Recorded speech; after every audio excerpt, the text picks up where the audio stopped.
This happened about 6 months ago, and I still think about it more than I should.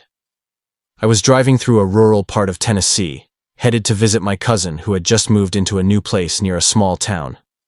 It was late in the evening, around 10:45 p.m., and I had taken the back roads because GPS said it would save me 15 minutes. Let me just say, never trust your GPS at night. The road was one of those unlit, narrow two-lane types with nothing but forest on either side. No houses, no lights, no cell signal, just the faint hum of my tires and trees flying past. About 30 minutes in, I had to pee really badly. Like, distractingly bad. I hadn't seen a gas station in miles, so I finally pulled over at a little gravel clearing next to a big drainage tunnel under the road. You know the kind, those wide concrete cylinders that let water pass under the highway when it rains. I parked, grabbed a flashlight, and walked a bit down the embankment. I went off to the side, finished my business, and started heading back when I heard something. A metallic clank. Like someone dragging a pipe or a chain along concrete. I froze. Shined the flashlight toward the tunnel. Nothing. But then I heard it again. Louder. Closer. Clank. Clank. Clank. I called out. Hello? Like an idiot. That's when I saw it. A shadow. Not a figure. Just the outline of a man, low to the ground, crawling toward the mouth of the tunnel. I didn't wait to see more. I ran to my car, jumped in, slammed the door, and locked it. I didn't even look back. I just gunned it and peeled off, gravel flying. As I drove away, adrenaline pumping, I looked in my rearview mirror, and I swear, I saw two glowing eyes just inside the tunnel, watching me. Now, I know what people say. You were tired. It was just an animal, but I know what I saw. It was crawling like a man, not walking, crawling. No animal moves like that. And whatever it was waiting. Moral of the story? If you ever see a drainage tunnel on a lonely back road in the middle of the night, keep driving. I moved into this apartment complex in Chicago about 4 months ago. Nothing special, decent rent, kind of old, but quiet enough. I live on the 3rd floor, and above me is the 4th and top floor. There's just one apartment up there, 4A. It was supposedly empty when I moved in. The landlord said it had been that way for a while, something about an older tenant who passed away, and they hadn't rented it out since. I didn't think anything of it. Until I started hearing noises. It started about 2 weeks after I moved in. Footsteps. Not heavy, but slow. Deliberate. Like someone pacing. At first, I assumed the landlord had started showing the place. But when I asked, he looked confused and told me no one had been up there. Still, the footsteps continued. Always between 1 o'clock and 3 a.m. I told myself it was just the building creaking. Old pipes, shifting walls, whatever. But then, came the dragging. Like furniture. Or something heavier. It would scrape across the ceiling above my bed, then stop. Then move again. One night I knocked on the ceiling with a broom handle, just trying to scare off whatever raccoon or squatter might be up there. No response. But the next night, the scraping started again. Only this time, it stopped right above my bed. And then 3 knocks. Right above me. Perfectly spaced. Deliberate. Loud.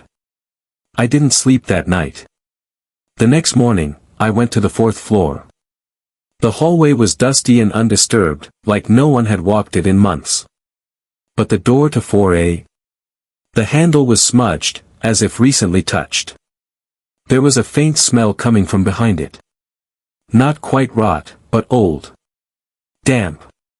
Metallic. Like something forgotten in a sealed attic. I backed away and called the landlord again. This time I told him something's going on. He swore again that no one was up there. He even offered to meet me and open the place himself. That Friday, we went up together. The air in that hallway was thick. Still. Almost like it didn't want us there. He unlocked the door, and we stepped into 4A. The place was a time capsule. Furniture covered in white sheets. Yellowing wallpaper peeling in the corners. Dust caked on everything. But no one was living there. No bed. No food. No signs of life. We walked room to room.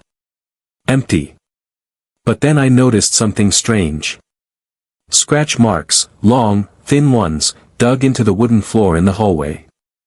Like something had been dragged over and over again. They were all going in the same direction, from the living room to the bedroom. Back and forth. Back and forth. The landlord brushed it off. Could have been a dog or a walker, he said. But I could tell he was uneasy too. That night, I slept with the lights on. It didn't help. Because this time, it wasn't footsteps. It was breathing. Shallow. Raspy. Just above the ceiling. And somehow, it felt like it was synced to mine. I held my breath. The sound paused. I exhaled. It exhaled.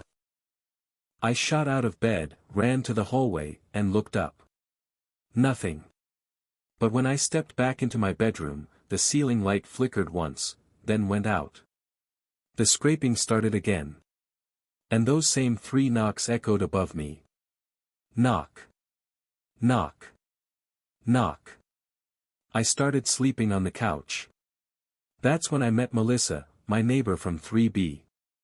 She stopped me one morning as I was leaving and said, "Hey, can I ask you something weird? Do you ever hear footsteps at night?" I nearly dropped my coffee. She told me she'd been hearing it too, always from above. But what creeped her out was this: her apartment isn't under 4A. It's under the empty hallway. There should have been nothing above her.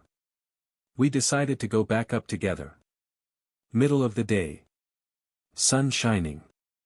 When we got to the door of 4A, it was open. Just a crack. We looked at each other. She whispered, "Did you see him open it?" I shook my head. We pushed the door slowly. Inside, everything was exactly as we left it, except one thing. There was a chair in the middle of the living room. And it was turned upside down. Just one chair. In an otherwise untouched room. Melissa stepped forward, and that's when we both heard it. Creak. From the bedroom. She bolted. I followed. We didn't look back. A few nights later, I woke up to the sound of shuffling. From the hallway this time. Inside my apartment. I was frozen. I didn't even breathe. I just listened. It walked past my door. Then stopped. And then. 3 soft knocks. On my bedroom door. I don't remember falling asleep. I just woke up the next morning with my door wide open. I moved out 2 days later. About a month after I left, Melissa called me. I hadn't heard from her since. She said, "I had to tell you, someone finally moved into 4A. My heart sank. She continued, "He's a nice guy. Retired Army, I think. But he asked me something really strange. He said, 'Do the people downstairs ever knock on the ceiling around 3 a.m.?